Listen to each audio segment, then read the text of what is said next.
بسم اللہ الرحمن الرحیم۔ السلام علیکم ورحمۃ اللہ وبرکاتہ۔ میں محمد اسامہ سرسری۔ تعلیم النحو کا اگلا سبق ہے اعراب کے اعتبار سے فعل مضارع کی تقسیم۔ دیکھیں، معرب اور مبنی، اولاً جو لفظ کی دو قسمیں ہیں، معرب اور مبنی۔ قابل تبدیل لفظ کو معرب کہتے ہیں، جو بدلتا رہتا ہے، کبھی زبر، کبھی زیر، کبھی پیش، کبھی واو، کبھی الف، کبھی یا۔ اور ایک وہ ہے جو کسی حال میں نہیں بدلتا، اس کو مبنی کہتے ہیں۔ جو معرب ہے تو وہ اسم، فعل اور حرف کے اعتبار سے ہم نے دیکھا تھا کہ تمام حروف مبنی ہیں، اور اسما میں سے اسم متمکن معرب ہیں، غیر متمکن مبنی ہیں۔ تو اسم متمکن ہم نے پڑھ لیے، غیر متمکن باقی ہے۔ افعال میں سے آپ نے تعلیم الصرف میں افعال کی جو قسمیں پڑھی ہیں، فعل ماضی، فعل مضارع، امر، نہیں، اور یہ جو افعال کی جو قسمیں پڑھی ہیں، اس میں دیکھیں، یاد رکھیں کہ اصلاً جو ہے نا تین قسمیں ہیں، ماضی، مضارع اور امر۔ فعل ماضی بھی مبنی ہوتا ہے، فعل، فعل، فعلو جو آپ نے پڑھ لیا۔ امر بھی مبنی ہوتا ہے، افعل، افعلا، افعلو، افعلی، افعلا، افعلنا۔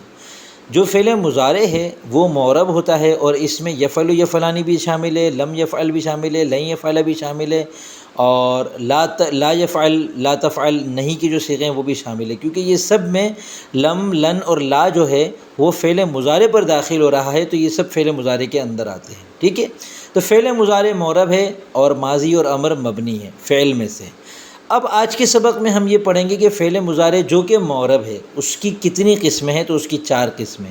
ابھی آپ کتاب کو نہ دیکھیں، ابھی آپ میری بات کو دھیان جمع کر سنیں، تو میں مختصر لفظوں میں آپ کو یہ 4 قسمیں نہایت آسانی سے سمجھا دوں گا۔ دیکھیں، فعل مضارع کے 14 صیغے ہوتے ہیں، یفعل، یفعلان، یفعلون، تفعل، تفعلان، یفعلن، تفعل، تفعلان، تفعلون، تفعلین، تفعلان، تفعلن، افعل، نفعل۔ اس میں 2 صیغے جمع مؤنث سالم اور جمع مؤنث غائب اور جمع مؤنث حاضر، یہ دونوں تو مبنی ہوتے ہیں، یفعلنا، تفعلنا، یہ دونوں تو مبنی ہوتے ہیں۔ اب بچے 12 صیغے۔ 12 میں سے 7 صیغے ایسے ہیں کہ جن کے آخر میں نون اعرابی آتا ہے، یفعلانی، یفعلونا، تفعلانی، تفعلانی، تفعلونا، تفعلینا، تفعلانی۔ ان 7 صیغوں میں نون اعرابی آتا ہے۔ یہ نون اعرابی یوں ہے، یہ اعراب یعنی معرب سے ہے، کیونکہ یہ نون گر بھی جاتا ہے اور آ بھی جاتا ہے، تو اس وجہ سے اس کا نام ہے نون اعرابی۔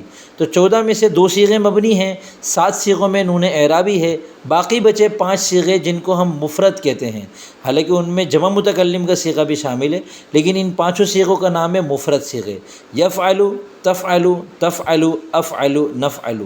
یہ بہت چھوٹے صیغے ہیں، ان میں نون اعرابی نہیں ہوتا، یعنی 14 میں سے 2 صیغے مبنی ہیں، 5 نون اعرابی کے بغیر ہیں، 7 نون اعرابی کے ساتھ ہے۔ سارا کھیل جو ہے نا وہ فعل مضارع کے اعراب کو سمجھنے کے لیے نون اعرابی کا ہے۔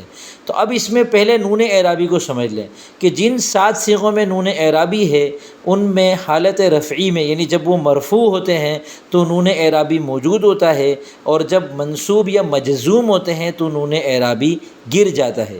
یفعلانی ہے تو یہ مرفوع ہے، لیکن جب اس کے شروع میں لن ناصبہ آ جائے گا تو یہ بن جائے گا لن یفعلا۔ لم جازمہ یا لا جازمہ آ جائے گا تو یہ بن جائے گا لم یفعلا، لا یفعلا۔ یہ ٹھیک ہے نا، یہ نون اعرابی گر جاتا ہے۔ یعنی فعل مضارع کی 3 حالتیں ہوتی ہیں، جیسے اسم کی 3 حالتیں تھیں، مرفوع، منصوب اور مجرور۔ فعل مضارع کی 3 حالتیں ہیں، مرفوع، منصوب اور مجزوم۔ یہ بھی آج ہی سمجھ لیں، چلے آگے آ بھی جائے گا کہ فعل مضارع جب ناصب اور جازم کے بغیر ہو، یعنی کوئی عمل نصب دینے والا نہ ہو، کوئی جزم دینے والا نہ ہو، عامل نہ ہو، تو فعل مضارع مرفوع ہوتا ہے۔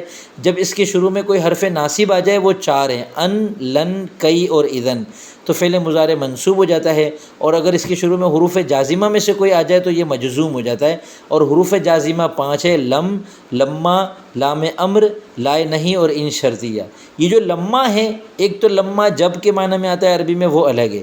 یہ لما لم کے معنی میں آتا ہے، لم کا مطلب ہوتا ہے نہیں کیا، لم یضرب اس نے نہیں مارا، لما یضرب کا مطلب ہے اس نے اب تک نہیں مارا، ٹھیک ہے۔ یہ ایک ایکسٹرا طور پر میں نے بونس کے طور پر اضافی چیز آپ کو سمجھا دی، تاکہ آپ کو یہ خلجان نہ ہو کہ یہ فعل مضارع کا مرفوع، منصوب اور مجزوم ہونے کا کیا مطلب ہے۔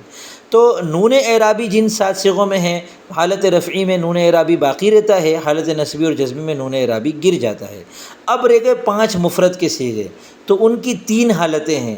نمبر 1، وہ ناقص نہ ہوں، تو اس صورت میں وہ چونکہ ان کے آخر میں جو ہوتا ہے حرف وہ حرف علت نہیں ہوتا۔ ناقص فعل مضارع فعل میں آپ نے پڑھا ہوگا ناقص اس کو کہتے ہیں جس کا لام کلمہ حرف علت ہو، تو یا تو وہ ناقص نہیں ہوگا تو یعنی آخر میں حرف علت نہیں ہوگا، یا ناقص ہوگا تو پھر اس کی دو صورتیں ہیں، آخر میں الف والا ناقص ہوگا اس کو ناقص الفی کہتے ہیں، یا آخر میں واو یا یا ہوگا تو اس کو ناقص واوی یا یائی کہتے ہیں۔ تو یہ تین صورتیں ہیں۔ مفرد، یہ مفرد کے 5 صیغے ہیں تو اس کا نام ہے مفرد صحیح، اور دوسری قسم بنی مفرد ناقص الفی، اور تیسری قسم بنی مفرد ناقص واوی یا یائی۔ تو جو مفرد صحیح ہے یعنی ناقص نہیں ہے، اس میں کیا ہوتا ہے کہ حالت رفعی میں پیش آئے گا، حالت نصبی میں زبر آئے گا، حالت جزمی میں جزم آئے گا۔ یاد کریں مفرد منصرف صحیح کی جو ہم نے اعراب پڑھے تھے، حالت رفعی میں پیش، حالت نصبی میں زبر، حالت جری میں زیر۔ بالکل اسی طرح یہاں پر ینصرو تنصرو انصرو ننصرو یہ مرفوع ہے، اور اگر منصوب ہوگا تو یہ ہوگا ینصرا تنصرا انصرا ننصرا، اور اگر یہ مجزوم ہوگا تو یہ ہوگا ینصر تنصر انصر ننصر۔ اب آئیے ناقص الفی کی طرف۔ ناقص الفی جو ہے اس کی حالت رفعی میں ضمہ تقدیری آئے گا، حالت نصبی میں فتح تقدیری آئے گا، اور حالت جزمی میں حرف علت حذف ہو جائے گا۔ یعنی اس کی مثالیں خشی یخشا، اب یہ اس کے لام کلمہ حرف علت ہے یہ ناقص ہے، اور آخر میں الف ہے تو یہ ناقص الفی ہے، تو اس کی حالت رفعی میں یہ رہے گا یخشا، ہم کہیں گے ضمہ تقدیری ہے۔ حالت نصبی میں یہ رہے گا یخشا، اس میں ہم کہیں گے زبر تقدیری ہے، لیکن حالت جزمی میں یہ ہو جائے گا یخشا، الف گر جائے گا، یہ ہو جائے گا لم یخش لم یخشیا، اور لن لگتا ہے تو لن یخشا لن یخشیا ہوتا ہے۔ آپ نے یہ والا صیغہ ابھی تعلیم الصرف میں یقیناً نہیں پڑھا ہوگا، آپ گھبرائیے گا نہیں، انشاءاللہ پڑھ لیں گے، ٹھیک ہے۔ تیسری چیز ہے مضارع مفرد ناقص واوی یا یائی، یعنی مفرد کے 5 صیغے اور ان کے آخر میں حرف علت واو ہو یا پھر یا ہو، تو اس کی جو حالت رفعی ہوتی ہے وہ تو ضمہ تقدیری کے ساتھ ہوتی ہے، ٹھیک ہے نا۔ یدعو ہے تو یدعو ہی رہے گا، یدعو نہیں ہوگا، اور حالت نصبی جو ہے وہ فتح لفظی کے ساتھ آئے گی، یدعوا ہو جائے گا، اور حالت جزمی جو ہے وہ حرف علت کے گرنے کے ساتھ آئے گی، یدعو ہو جائے گا، واو گر جائے گا۔ اب آپ کتاب میں دیکھیں اعراب کے اعتبار سے فعل مضارع کی تقسیم، اعراب کے اعتبار سے فعل مضارع کی 4 قسمیں ہیں: مضارع مفرد صحیح، مضارع مفرد ناقص الفی، مضارع مفرد ناقص واوی یا یائی، مضارع متصل بنون اعرابی، یعنی یہ وہ 7 صیغیں جو متصل ہوتے ہیں، یعنی جن میں ملا ہوا ہوتا ہے نون اعرابی، جو نون اعرابی کے ساتھ متصل ہوتے ہیں، ٹھیک ہے۔ حاشیہ نمبر 1 لکھا ہوا ہے، یہ آپ پڑھ لیجئے گا، بڑے کام کی چیزیں میں آپ کو ابھی بتا چکا ہوں۔ نمبر 1 مضارع مفرد صحیح، اس سے مراد فعل مضارع کے وہ 5 صیغے ہیں جو نون اعرابی سے خالی ہوتے ہیں اور ان کے لام کلمے کے مقابلے میں حرف علت نہیں ہوتا، جیسے ینصرو تنصرو تنصرو انصرو ننصرو۔ اس قسم کا جو اعراب ہے حالت رفعی میں ضمہ لفظی کے ساتھ، حالت نصبی میں فتح لفظی کے ساتھ، حالت جزمی میں سکون کے ساتھ ہوتا ہے، سکون اور جزم ایک ہی چیز ہوتی ہے، جیسے ہوا ینصرو لن ینصرا لم ینصر۔ مضارع مفرد ناقص الفی، اس سے مراد فعل مضارع کے وہ 5 صیغے ہیں جو نون اعرابی سے خالی ہوتے ہیں اور ان کے لام کلمے کے مقابلے میں الف ہوتا ہے، جیسے یخشا تخشا تخشا اخشا اور نقشا۔ اس کا اعراب حالت رفعی میں ضمہ تقدیری کے ساتھ، حالت نصبی میں فتح تقدیری کے ساتھ، اور حالت جزمی میں حرف علت کے حذف ہونے کے ساتھ، یعنی حرف علت گر جائے گا، جیسے ہوا یخشا لن یخشا لم یخشا۔